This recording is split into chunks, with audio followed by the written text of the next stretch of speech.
వి gold trusted gold buyers మీరు తాకట్టు పెట్టిన బంగారాన్ని విడిపించి ఈ రోజు ఉన్న మార్కెట్ ధరకు కొనబడను 7771077720.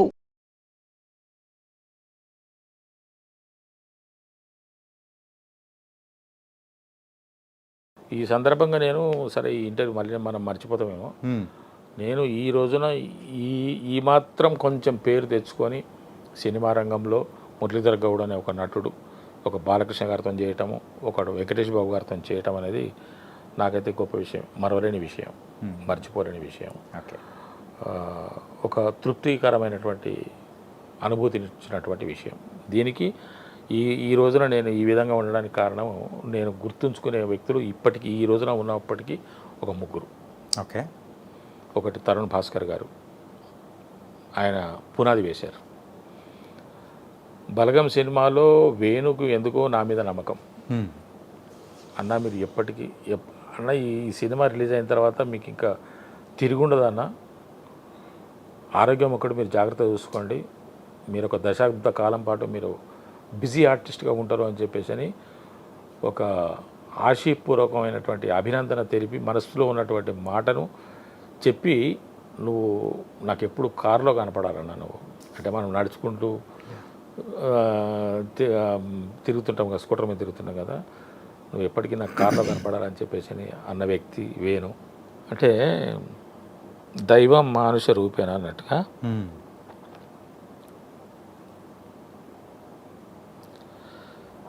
ఒక మనిషి ఎదుగుదలకు కొంతమంది కారణభూతులవుతారు. అలాగా అనిల్ రావుపూడి గారు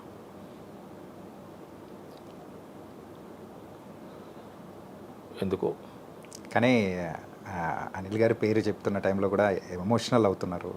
అది ఎందుకో ఏంటో. అసలు మీ లైఫ్లో ముగ్గురు ఇంపార్టెంట్ అని చెప్పేసి ఆ ముగ్గురు గురించి చెప్పారు, కానీ అనిల్ రావుపూడి గారి పేరు వచ్చినప్పుడు మాత్రం చాలా ఎమోషనల్ అయిపోయారు. ఇప్పటికీ ఆ కంటి తడి అనేది కూడా ఉంది. సో ఎన్ని టిష్యూస్ ఇచ్చినా కానీ అది సరిపోదు అన్నట్టు కూడా. ఇంకా ఈ ముగ్గురికి నేను రుణపడే ఉన్నా. అంటే ఎవరి చేయుతను ఏ విధంగా అందించాలో ఆ విధంగా అందించారు కాబట్టి నేను వాళ్ళని ఎప్పుడు జ్ఞాపకం ఉంచుకునేటువంటి బాధ్యత నా మీద ఉన్నది.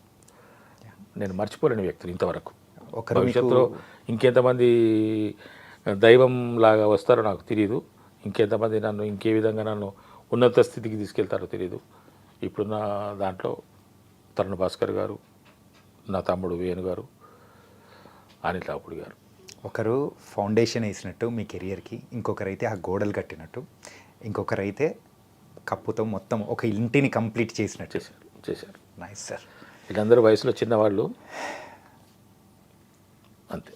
కానీ మీరు ఏ క్యారెక్టర్ చేసినా కానీ దానికి తగ్గ న్యాయం అనేది కూడా చేస్తూ, అంటే మురళీధర్ గౌడ్ అంటే ఇప్పటికీ ప్రత్యేకంగా అందరూ ప్రేక్షకుల మనసులో నిలిచిపోయే క్యారెక్టర్స్ చేస్తూ ఉన్నారు. It was very very nice. నా అదృష్టం అది. నాకు ఇంకా మంచి పాత్ర దొరకాలి, నేను ఇంకా మంచి ప్రతిభావంతంగా క్యారెక్టర్స్ పోషించి ప్రేక్షకుల అభిమానాన్ని చూరగొనాలని, వాళ్ళ యొక్క అభినందనలు అందుకోవాలనేటువంటి తాపత్రయంలో ఉన్నా. ఖచ్చితంగా మంచి క్యారెక్టర్స్ రావాలి, ఒక బలమైనటువంటి పర్ఫార్మెన్స్ చేయాలనేటువంటి ఆలోచన ఉన్నది నాకు. ఈ క్యారెక్టర్స్ అన్నీ ఓకే సార్, అంతా బాగుంది. అంటే రీసెంట్గా రిలీజ్ అయిన శివరపల్లి వెబ్ సిరీస్, పంచాయతీ అనే వెబ్ సిరీస్ అమెజాన్ దానిలోకే తోపు ఇప్పటికీ ఎవరైనా కానీ కదిలిచ్చినా కానీ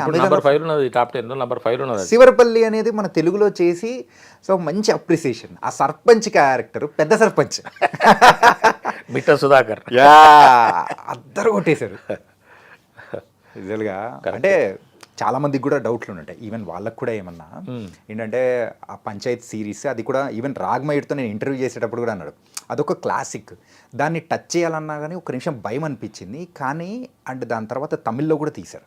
తమిళ్లో వాళ్ళు అనుకున్నంత అప్రిసియేషన్ అనేది తమిళ తర్వాత తెలుగు. అవునా? ఓకే. అప్రిసియేషన్ అనేది కూడా అక్కడి నుంచి రాలేకపోయింది. కానీ తెలుగులోకి వచ్చేటప్పటికి మాత్రం కొంచెం అనిపించింది. అయినా కానీ ఇక్కడున్న నేటివిటీకి తగ్గట్టు పర్ఫెక్ట్ న్యాయం చేసేసారని చెప్పేసి నిజంగా మేము కూడా చాలా బాగా ఎంటర్టైన్ అయ్యాం సార్. అంతగా ఇదంతా మీ పక్క. ఓకే, మీరు అంటే ఆ యొక్క ప్రేక్షకుల పక్క, వ్యూయర్స్ పక్క. మేము నా వైపుకి వస్తే ఈ సినిమా సార్ పంచాయత్ అని ఒక డిఓపి గారు నాకు ఫోన్ చేశారు. ఇప్పుడు కాదు, లాంగ్ బ్యాక్. ఓకే సార్ ఒక పంచాయత్ అని ఒక వెబ్ సిరీస్ ఉన్న సార్ హిందీలో, మీరు ఒకసారి చూడండి. దాంట్లో ఒక సర్పంచ్ క్యారెక్టర్ ఉంటుంది. యాక్చువల్గా సర్పంచ్ లేడీ, కానీ ఆమె భర్తనే సర్పంచ్గా ట్రీట్ అవుతుంటాడు. ఆయనే పూర్తిగా నడిపిస్తుంటాడు వ్యవహారం అంతా. ఆ క్యారెక్టర్కి మిమ్మల్ని అనుకుంటున్నాము, మీరే నాకు కావాలని నాకు అనిపించింది. డైరెక్టర్ ఏమో పలానా ఆయన యూఎస్లో ఉంటాడు. ఇది టాక్స్ జరుగుతున్నాయి. ఈ ప్రాజెక్ట్ కనుక మన చేతికి వస్తే డైరెక్టర్ గారు వస్తారు, అప్పుడు ఫుల్ డీటెయిల్స్ మాట్లాడుకుందాము. జస్ట్ మీకు నేను హింట్ ఇస్తున్నాను, మీరు ఒకసారి ఆ వెబ్ సిరీస్ చూడండి, ఆ సర్పంచ్ క్యారెక్టర్ని మీరు ఒకసారి గమనించండి, పరిశీలించండి అన్నాను. సరే సార్ అన్నాను. ఆన్ చేసి చూసిన పంచాయత్ అని చెప్పేసి అని వచ్చింది. ఆ సర్పంచ్ క్యారెక్టరు ఫస్ట్ ఉప సర్పంచ్ అతను అది మాట్లాడుకోవటము ఉన్నది. సర్పంచ్ కోసం చేస్తుంటే సర్పంచ్ అటు నుంచి రావడము, సర్పంచ్ సాబ్ వస్తున్నాడు అని చెప్పేసి అని అక్కడ కనపడగానే నేను ఆపేసిన. అదేంటి చూడదలుచుకోలేదు నేను. ఓకే, ఎందుకంటే ఆ ఇంపాక్ట్ నా మీద ఉంటుందేమో. మనంగానే చేయాలి. తెలుగులో చేస్తున్నాం కదా, వేరే భాషలో చేస్తున్నామంటేనేమో వెతుక్కోవాలి. నా భాషలో నేను చేయటానికి, ఒక క్యారెక్టర్ చేయటానికి నాకు దాంట్లో ఇబ్బంది ఉండదు. పైగా అది కనుక చూస్తే అతను ఆ రోజున ఎలా చేశాడు అని చెప్పేసినటువంటి ఒక ఆలోచన నాకు వస్తుందేమో, నా ఒరిజినాలిటీ మిస్ అవుతానేమో అనే ఒక భయం వేసింది నాకు. కాబట్టి దాన్ని అక్కడే ఆయన చూడగానే ఆపేసాను. ఇంకా ఈ ప్రోగ్రామ్ మీరు వచ్చి షిఫ్ట్ అయిపోయింది. అది ఉత్తరాంధ్రకి వెళ్ళిపోయింది ఆ project. Okay, back drop Telangana కాకుండా ఉత్తరాంధ్రకి వెళ్ళిపోయింది. ఉత్తరాంధ్రకి వెళ్ళిపోయి వాళ్ళు అక్కడ వెతుకోవడము చేసుకోవడం జరిగింది. నా మిత్రుడికి ఒకరికి సర్పంచ్ క్యారెక్టర్ అని అనుకున్నారు. ఆ మిత్రుడు నాకు ఫోన్ చేసి మేము మాట్లాడుకున్న సందర్భంలో ఏం చేస్తున్నారు అంటే, నేను అన్న ఇట్లా పంచాయతీ తెలుగులో చేస్తున్నారు, నేను చేస్తున్నాను సర్పంచ్. అదేంటి నాకు అది చెప్పింది అంటే తెలంగాణలో చెప్తే నీకు చెప్పారు, ఉత్తరాంధ్రలో నాకు చెప్పారని ఆయన అన్నాడు. సర్లే పోన్లే, అయితే ప్రాజెక్ట్ అటు షిఫ్ట్ అయినట్టున్నది అని అనుకున్నాను. ఆ తర్వాత మళ్ళీ అది ఇటు వచ్చేసింది. ఇటు వచ్చి ఇక్కడ ఇంకో 2-3 దర్శకులు మారినట్టున్నారు. చివరికి భాస్కర్ దగ్గరికి వచ్చిన తర్వాత వాళ్ళు నాకు కాల్ చేశారు. కాల్ చేసి ఇట్లా సర్పంచ్ క్యారెక్టర్ సార్ ఇట్లా అని అంటే, అదేంటంటే నాకు వేరే వాళ్ళుగా చెప్పింది అని అంటే ఇట్లా జరిగిందని తెలిసి నేను ఎక్కడ కూడా తొట్టుపాటు పడలేదు. ఇప్పుడు ఆ శివరపల్లి మిమ్మల్ని ఎంత ఆకట్టుకుంటుందో, మిమ్మల్ని ఎంతగా ఆనందింపజేస్తుందో నాకు తెలియదు, కానీ నేను మాత్రం ఆ శివరపల్లిలో సర్పంచ్ క్యారెక్టర్ చేయడానికి ఎటువంటి తొట్టుపాటు పడలేదు. నాకు ఎటువంటి దాని మీద ఆలోచన కూడా లేదు నాకు. నా దూరంలో నేను చేసుకుంటూ వెళ్ళిపోయాను. సర్పంచ్ అంటే ఇలాగ ఉండాలి, ఇది నాకు అర్థమైన విషయమే అని చెప్పేసి చేసుకుంటూ వెళ్ళిపోయాను. కానీ చాలామంది దాన్ని చాలా అప్రిషియేట్ చేస్తున్నారు. సార్ మంచి కాఫీ తాగుతున్నాం కాబట్టి, ఓకే కాఫీనేనా లేకపోతే మందలవట్లేదా సార్? కళ్ళు ఎప్పుడో ఒకసారి మా ఊరికి వెళ్తే కూడా నేను కళ్ళు తెప్పించుకొని తాగుతాను. అంటే మేము గౌడ్స్ కదా, ఇక అంతా మన వాళ్ళే ఉంటారు కాబట్టి తెమ్మంటే 1 గ్లాసు 2 గ్లాసులు అంతే. ఎప్పుడైనా అవుట్డోర్ షూటింగ్కి వెళ్తే కూడా నేను ఎక్కువ మన వాళ్ళందరూ మందుల మీద కూర్చొని తాగుతుంటే నేను కళ్ళుకు ప్రిఫర్ చేస్తాను. ఓకే, దొరికితే ఒకసారి కళ్ళు నీరను తెప్పించండి తాగుతానంటాను. ఆ విధంగా అంతే తప్ప నాకు అలవాట్లేదు. ఓకే, ఎందుకంటే యూజువల్గా ఇక్కడున్న నార్మల్ ట్రెడిషన్ ప్రకారము సో అలవాటు అనేది కూడా ఉంటుందేమో అని చెప్పి అప్పుడప్పుడు అనిపిస్తుంది చేసుకుందాం మనం కూడా అలవాటు అని. కానీ మరి ఈ సిగరెట్ అలవాటు కూడా నాకు ఒకప్పుడు కాల్చేవాడిని అప్పుడప్పుడు. ఇప్పుడు లేదు, అది కూడా లేదు. ఇప్పుడు ఎప్పుడైనా సినిమాకు సందర్భించి అవసరం పడితే ఒక బీటో సిగరెట్ కాల్చారు సార్ అంటే కాలుస్తారు.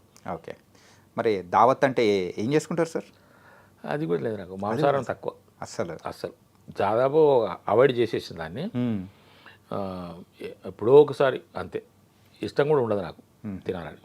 ఓకే, అండ్ శివరపల్లిలో మీరు చేసిన క్యారెక్టరైజేషన్ కొంచెం సెటిల్డ్గా అట్లా అనిపిస్తుంది, కాకపోతే ఇంకా కొంచెం ఎక్స్పెక్ట్ చేయొచ్చేమో అని కూడా అనిపిస్తుంది. ఉండే అవకాశం ఉండే, కానీ వాళ్ళు కొన్ని లిమిటేషన్స్ పెట్టారు. ఓకే సార్ ఇది ఇంతవరకే ఉండాలి అని చెప్పేసి. లేకుంటే నేను కొన్ని సిచ్యువేషన్స్లో కొన్ని సందర్భాల్లో నేను కొంచెం ఇంకా బాగా చేయాలని నాకు అనిపించింది యాజ్ ఎన్ ఆర్టిస్ట్. కానీ ఆ డైరెక్టర్ గారు వాళ్ళకు ఉన్నటువంటి పరిధుల్లో మరి కొంచెం ఇది ఇంతనే ఉండాలి సార్ అని చెప్పేసి అనడం. సెకండ్ సీజన్ ఉన్నదిగా చూసుకుందాం, అప్పుడు చూసుకుందాం. అక్కడ మాత్రం లిమిటేషన్స్ ఏమి ఉండవు అని అడుగుదాం అనుకుంటున్నాను. ఎందుకంటే మన నేటివిటీ వేరు. ఇప్పుడు అది హిందీ, అక్కడ నేటివిటీ వేరు, వాళ్ళ ఆచారాలు వేరు, వాళ్ళ యొక్క వ్యవహారాలు వేరు. తెలుగులో మనకు తగ్గట్టుగా మనం చేసుకోవాలి. సిచ్యువేషన్ అదే ఉంటుంది, కంటెంట్ అదే ఉంటుంది, విషయం అంతా అదే ఉంటుంది, కానీ చెప్పుకునే విధానంలో మనం తేడా చూపించవచ్చు కదా. కాబట్టి ఆ విధంగా చేద్దామని నాకు అనిపిస్తున్నది. అడుగుతాను డైరెక్టర్ గారిని, మరి ఏమంటారు చూద్దాం. సార్ మీ ఆన్ స్క్రీన్ పేరు మాత్రం బాగుంది సార్, మీరు రూప గారు. ఓకే, అంటే హిట్ పేరు లాగా అట్లా సెట్ అయిపోయారు సార్ అనుకుంటున్నారు. యా. అంటే ఇంకా నెక్స్ట్ రాబోతున్న మూవీస్ ఏంటి సార్? ఇప్పుడు నేను కంప్లీట్ చేసిన సినిమాలో ఒక 5-6 సినిమాలు కంప్లీట్ చేస్తున్నాను. రేపు మార్చిలో 2 సినిమాలు రిలీజ్ అవుతున్నాయి, ఏప్రిల్లో ఇంకా 2 సినిమాలు రిలీజ్ అవుతున్నాయి. కొత్తగా 2 సినిమాలు మొన్న చేశాను, అవి కంప్లీట్ అయినాయి, కానీ అంటే ఇంకా పూర్తి దశలో కాలేదు. ఓకే. ఇప్పుడు నేను చెప్పిన 6-7 సినిమాలు ఫస్ట్ కాపీ రెడీ అయినాయి, రెడీ టు రిలీజ్. ఓ 2 సినిమాలు మొన్ననే కంప్లీట్ చేశాను. ఇప్పుడు ఒక 3 సినిమాలు ఈ నెలాఖరులో, ఒకటి నెక్స్ట్ మంత్లో 2 స్టార్ట్ అవుతున్నాయి.